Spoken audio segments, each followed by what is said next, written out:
Your top stories this evening, sponsored by Courts, bringing value home.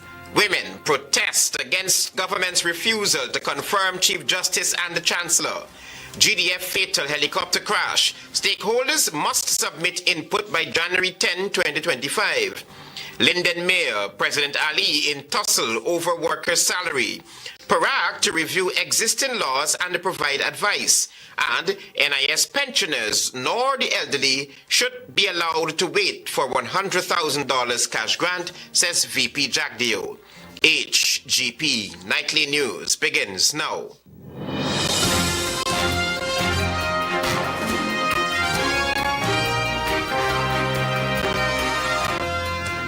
Good evening to our viewers here in Guyana and online. I'm Travis Chase with the Monday, January 6, 2025 edition of the HGP Nightly News. We have what you need to know this evening. We begin our broadcast with a story from Daisy Richards. She will tell us that Guyanese women on Monday took to the streets in protest over the long delay in confirming the acting Chancellor of the Judiciary and the acting Chief Justice to their substantive posts. The very vocal women believe the delay is racially motivated. Here's Dacia. Joined by members of the political arena, several women protested in front of the Court of Appeal on High Street. The women claimed the refusal to confirm Acting Chancellor of the Judiciary Justice Yonet Cummins Edwards and Acting Chief Justice Honorable Roxanne George is racially motivated. Member of Parliament Amanza Walton Desire, who joined the protest, highlighted that there is no excuse for not appointing the women who have proven to be highly competent. I'm going through this systematically to sort of see if there is along the way some reason that these two very competent ladies cannot be appointed. The Member of Parliament reminded that President Irfan Ali had expressed eagerness to appoint a Chancellor and a Chief Justice who would take the judiciary to a place the country could be proud of.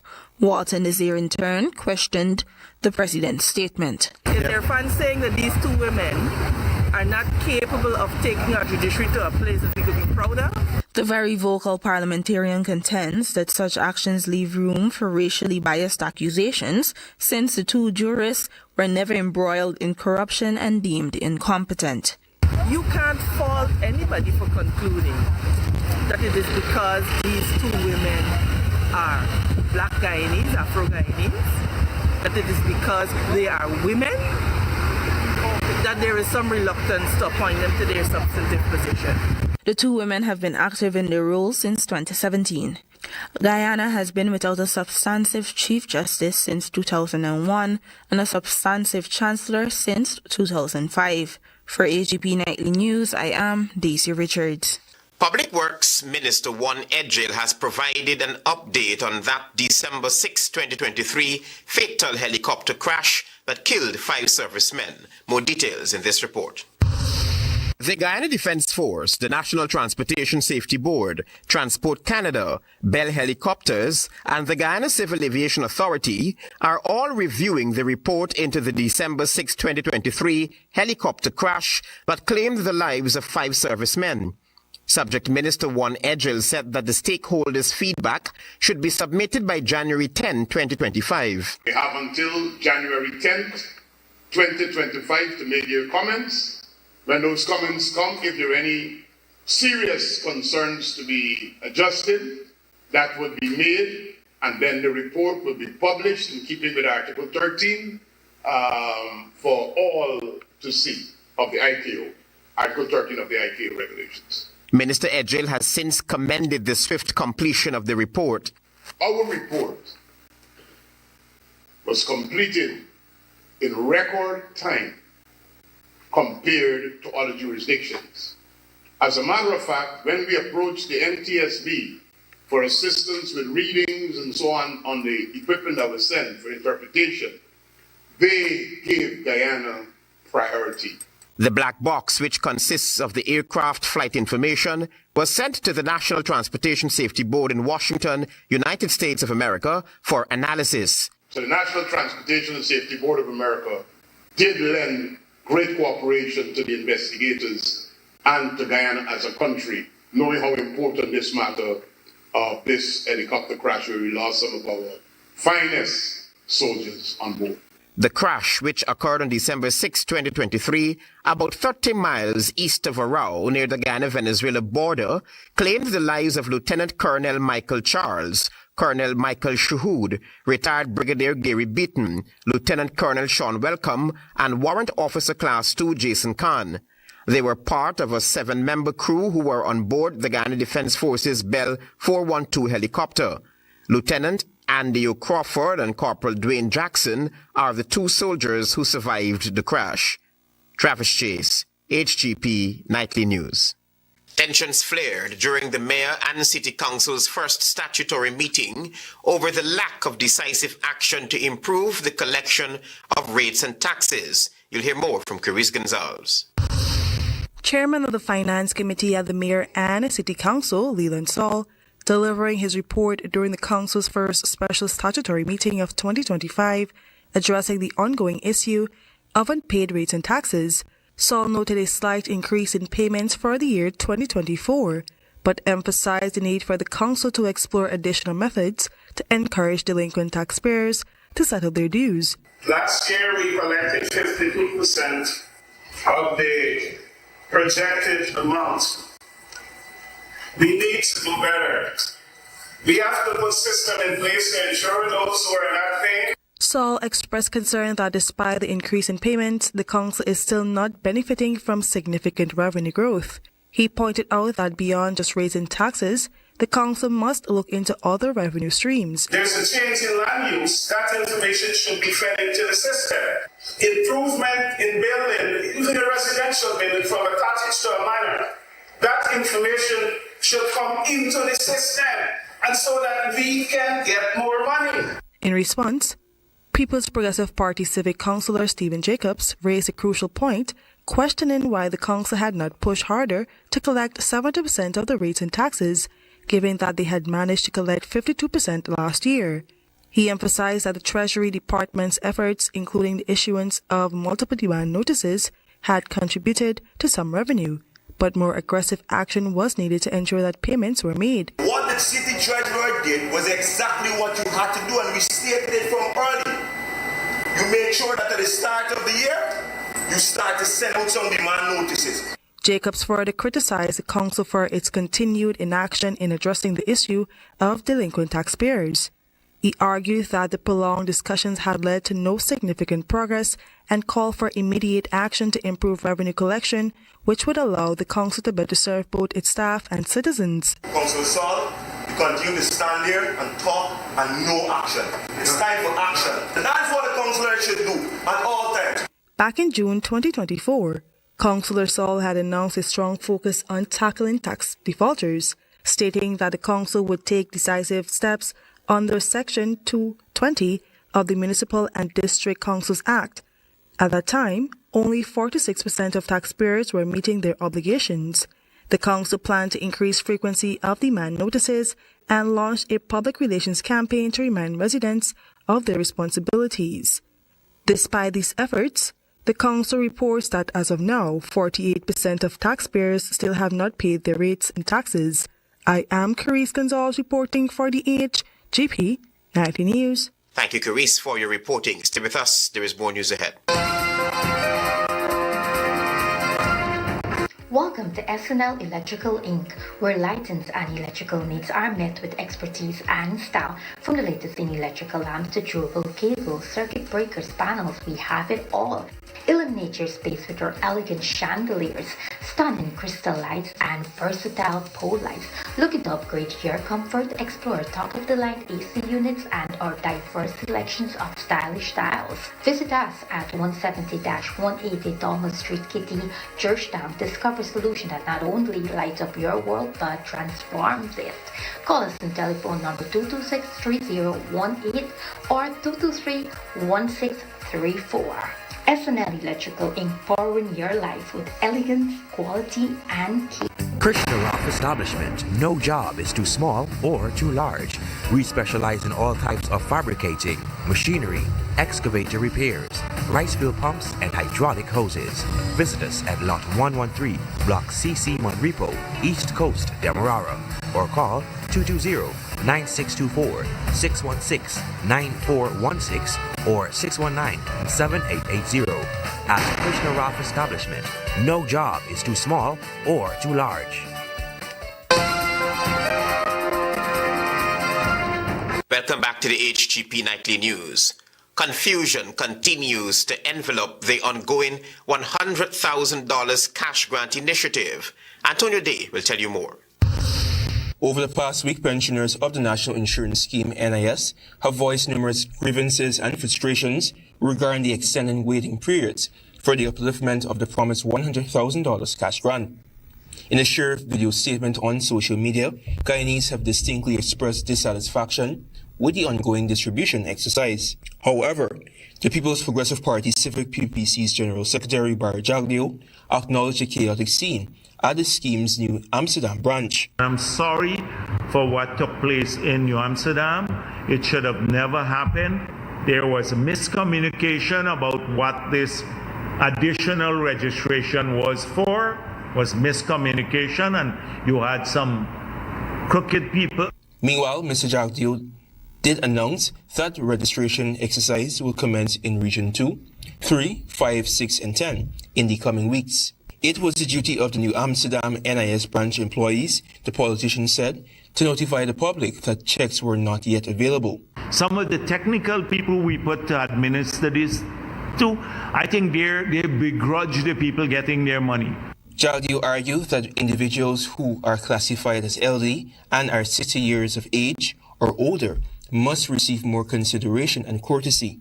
They just operate like they hand them the checks in a fashion. I get some things, like they're not happy with people getting the money or that they have to work so hard. Over the weekend, several NIS pensioners had a royal runaround to uplift their $100,000 cash grant. Livestream News was reliably informed that some pensioners were informed that their checks are not available and may not be available until the end of January. Antonio Day reporting for the HGP Nightly News. President Irfan Ali has directed Minister of Local Government Sonia Parag to review existing laws governing the need for a mayor's approval before workers receive their salaries. Find out more from Tiana Cole. During a visit to Linden Region 10 on Sunday, President Irfan Ali stated that no worker should be denied their salary due to administrative hurdles. His comments followed reports of Mayor of Linden Sharma Solomon's alleged refusal to sign off on timesheets delaying salary payments. The president has since instructed Minister of Local Government, Sonia Parag, to examine the existing laws and provide advice on resolving the issue. Workers cannot be held hostage. Workers must be paid for the work they do. So I've asked the Minister of Local Government to look at the laws and advise me. In response, Mayor Solomon, appearing on the Countdown Show, denied allegations that the council intentionally withheld salaries. He stated that decisions were made during a finance committee meeting to process payments for all workers and outstanding creditors. And in review of support from our Treasury and Treasurer, made the decision that all outstanding payments must be made. Mayor Solomon explained that the clerk of the council was responsible for initiating payments. He added that the council's instructions included paying workers as well as individuals owed money, such as those wrongfully sent home or owed up to $2 million by the council. It was never denial of the workers. It was always an instruction to the clerk to ensure not only those workers, but every single creditor, every single person who is owed by the council. The mayor criticized Minister Parag for intervening without consulting the council or understanding the scope of the issue. He accused the minister of overstepping authority and instructing officers to act outside the guidelines of the Local Government Act 2801. It is the council, through the policy that is guided by 2801, by the law, that is given these decisions that they must be carried out by the clerk. Mayor Solomon also expressed concerns about the fairness of the intervention and public statements on the matter by both the minister and the president. Even the president is now prejudicing this matter with his pronouncement without full understanding of what the clerk, appointed through their political maneuvering, is acting on behalf of and not in the interest of all of the people. Tiana reporting for the HGP Nightly News. The construction of the US $35 million Mackenzie Wisma Bridge in Linden, Region 10, is approximately 31% completed, and officials anticipate the bridge will be completed ahead of schedule. Find out more from Tiana Cole. On Sunday, President Irfan Ali and a team visited Linden Region 10 to inspect the progress of the Mackenzie Wisma Bridge. During the site visit, he praised the construction team for their hard work and dedication to the project, which is on track for early completion. Members of the construction team, the supervision team, our in-house engineer Patrick and your team, and then I want to commend Patrick for the work that you're doing. Patrick Thompson, the in-house engineer, confirmed that the project is advancing faster than expected. We are tracked to an early completion. Meanwhile, Joe Key, project manager from China Railway, provided additional details, highlighting that the 6-lane bridge will span 220 meters across the Demerara River. This contract is assigned for a duration of 2 years. It commenced on the 8th of April 2024 and should be completed before the 7th of April 2026. In the meantime, a temporary trestle bridge has been constructed to support ongoing transportation needs without overloading existing structure. This ensures uninterrupted movement of emergency vehicles and vessels. Installation of the drilling platform was scheduled to begin on January 5, and this will be followed by pile construction in early February. Preliminary designs and surveys are complete, with detailed design revisions on the way. Temporary worker facilities and equipment have been established, and materials for the pile foundation are expected to arrive by January 20. In addition to the bridge, the Ministry of Public Works will oversee the construction of access roads and a roundabout to enhance connectivity. President Ali has directed the ministry to expedite these processes through tenders for a timely completion. Tiana reporting for the HGP Nightly News. Stay with us, there is more news ahead. Planning a cleanup? We can help. Sions Waste Management skip bins can be provided for home renovation projects, yard cleanup, or construction project. It's simple. Step 1, give us a call. Step 2, we put down the bin. Step 3, load it up with all of your junk. Step 4, we take it away. That's simple. Bins are also available in various sizes, so there is no job that is too big or too small. Call Sions Waste Management today at 218-1455. GCOM is currently conducting a claims and objections exercise to produce an official list of electors, OLE. If you were 18 years or over on December 31, 2024, and you're a Guyanese citizen by birth, descent, or naturalization, or a citizen from a Commonwealth country living in Guyana for 1 year or more, you are eligible for inclusion in the OLE. GCOM has posted the preliminary list of electors, PLE, in all of the registration divisions across Guyana for you to check if you are listed, and if so, whether your particulars are accurate. You can object to anyone who you believe does not qualify for inclusion in the OLE. To do so, you must be listed in the same divisional list as the person you are objecting to. You must visit the GCOM registration office responsible for your area of residence to make an objection. The objections aspect of this exercise will end on Wednesday, the 22nd of January, 2025. For more information, contact the GCOM on 225-027-829 or visit www.gcom.org.gy.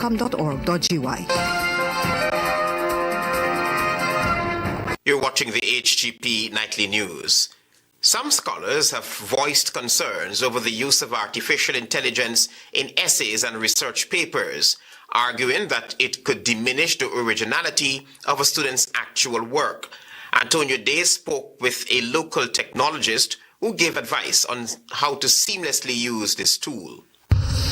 In a recent interview with Nightly News, Guyanese computer scientist, educator, and businessman Dr. Christopher Clark expressed a clear understanding of the fear some university professors have about students using artificial intelligence, known as AI. Dr. Clark is advising students to use AI responsibly and with due diligence rather than relying solely on the data it generates. Be responsible in your use of it. I'm not saying just take necessarily a lazy approach and have it do everything for you, right? But what can be automated should be automated. According to the scholar who received his PhD in computer science from the University of Michigan, with a focus on natural language processing known as NLP and human-AI interaction, said instructors also have an obligation to guide students on how to use this tool.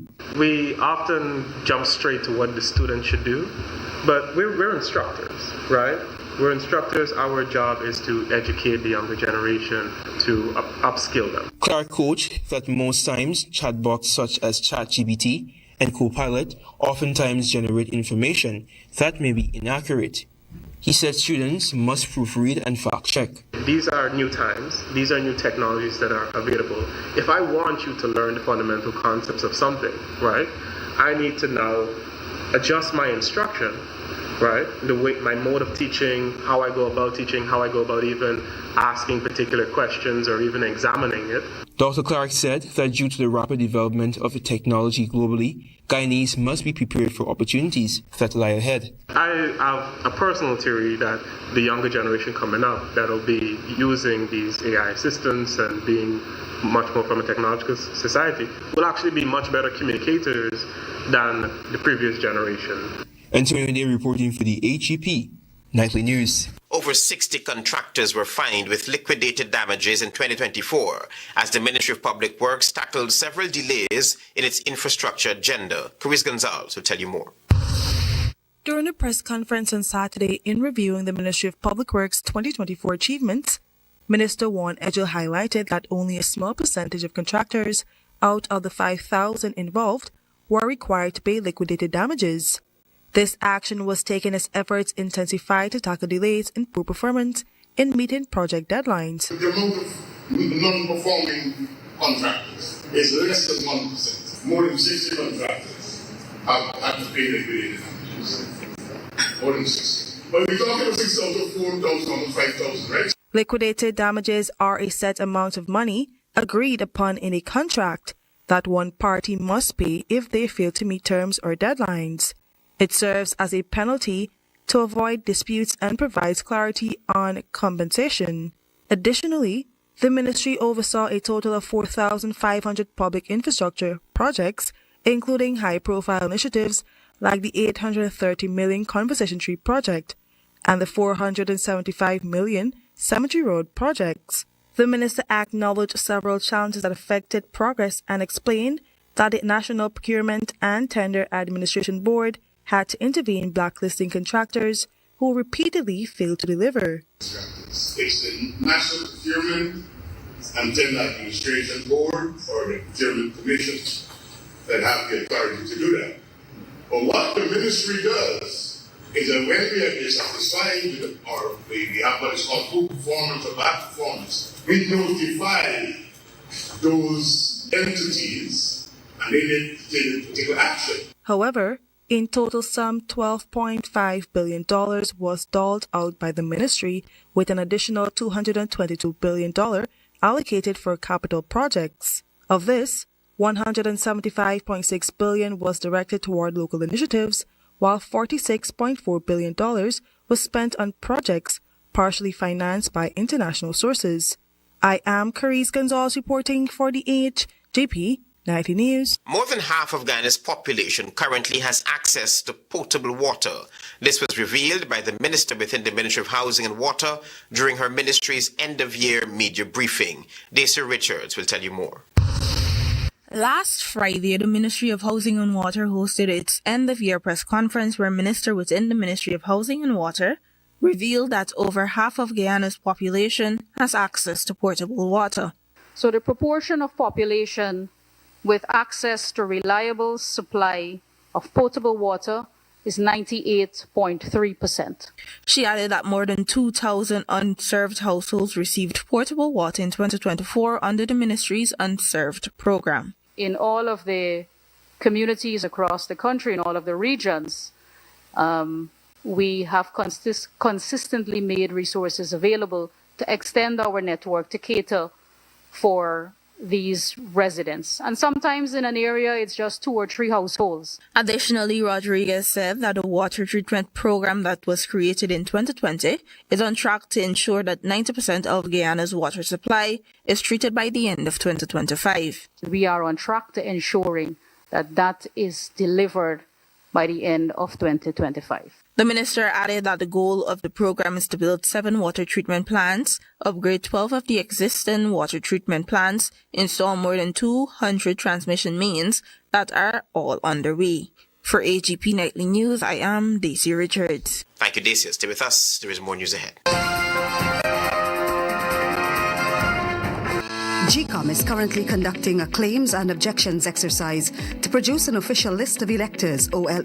If you were 18 years or over on December 31, 2024, and you're a Guyanese citizen by birth, descent, or naturalization, or a citizen from a Commonwealth country living in Guyana for 1 year or more, you are eligible for inclusion in the OLE. GCOM has posted the preliminary list of electors, PLE, in all of the registration divisions across Guyana for you to check if you are listed and, if so, whether your particulars are accurate. You can object to anyone who you believe does not qualify for inclusion in the OLE. To do so, you must be listed in the same divisional list as the person you are objecting to. You must visit the GCOM registration office responsible for your area of residence to make an objection. The objections aspect of this exercise will end on Wednesday, the 22nd of January, 2025. For more information, contact the GCOM on 225-0278-9 or visit www.gcom.org.gy.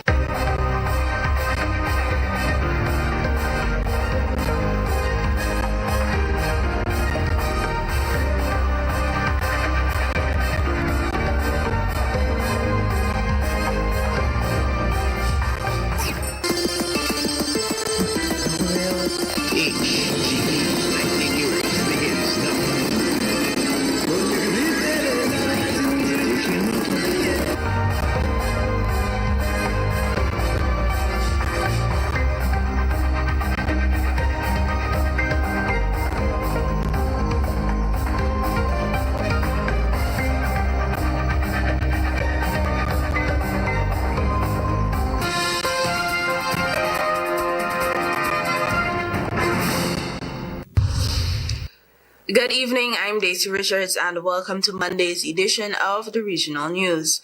We begin with news from Trinidad and Tobago. At the end of a press conference in Tobago on Friday afternoon, Prime Minister Dr. Keith Rowley disclosed that he would not be offering himself as a candidate in the upcoming general election. Also, he said he would resign before the general election constitutionally due before the end of the year is called.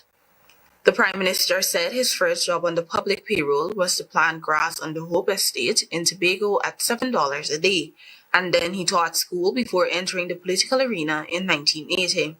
He said that he brought into the political area a number of young people who are still in government and about to complete a second term. He said these people were now prepared to take the country forward. Rowley, 75, said he would be at the PNMN's parliamentary retreat this weekend. Quote, "As we settle Tobago screening tomorrow, I continue to be the political leader of the PNM. We will call for nominations where I represent the people of Diego Martin West, who have supported me resolutely from 1991 to now, and I will thank them appropriately and ensure that they are not left adrift, but I would not be offering myself as I have just said. And I would say something else before the end of the legal limits of this term. I will resign this office and go off to my family. Thank you all very much and see you all again sometime soon." Unquote. Rowley has served as Prime Minister for 2 consecutive terms since winning the general election in 2015. He said of the country, quote, "I could see a deterioration of the quality of the society fueled by the availability of the mechanism to spread your bile, the absence of certain kinds of civilities, and, of course, more me than us," unquote. More news from the Twin Island Republic. Tobago has recorded its first murder for the year, with the victim identified as 15-year-old Barris Joseph, a fourth form student of Signal Hill Secondary School. Joseph's body was discovered on Saturday morning in the Mount Hay area between Patience Hill and Black Rock. Residents reported hearing gunshots overnight, and his lifeless body was later found on the roadway. He was from Golden Lane. One resident said the child's mother is in Trinidad and multiple attempts had been made to help him over the years. The resident believes his death is linked to a shooting which happened a couple days ago. Finally, the Virgin Islands Police Department VIPD is investigating the death of a man whose body was discovered near the Juan Lewis Hospital on Friday morning at approximately 7:28 a.m. The 911 emergency call center received reports of a deceased individual found along the hospital's fence line. Authorities responded to the scene and met with the hospital's law enforcement officer, who explained that a nurse had noticed the man behind the hospital's generator room while walking toward nearby condos. Concerned that he appeared unwell, the nurse alerted the officer. When the officer arrived, the man was unresponsive. A doctor who was also on the scene declared him deceased at 7:30 a.m. Further investigation revealed that the man had been brought to Juan Lewis Hospital by an ambulance the day before arriving at 12:32 p.m. Hospital records show that after being registered, he was called for service later in the evening, but was no longer in the waiting room when staff checked for him after 6 p.m. It remains unclear how he ended up behind the hospital, and the police say they are working to piece together the events leading up to his death. The man's identity has not yet been confirmed, as authorities are awaiting identification from his next of kin. The VIPD's Criminal Investigation Department and Major Crimes Unit are actively investigating the case, and the Medical Examiner's Office will conduct an autopsy to determine the cause of death. This investigation is ongoing. Thank you for watching. Do have a productive week. Until next time.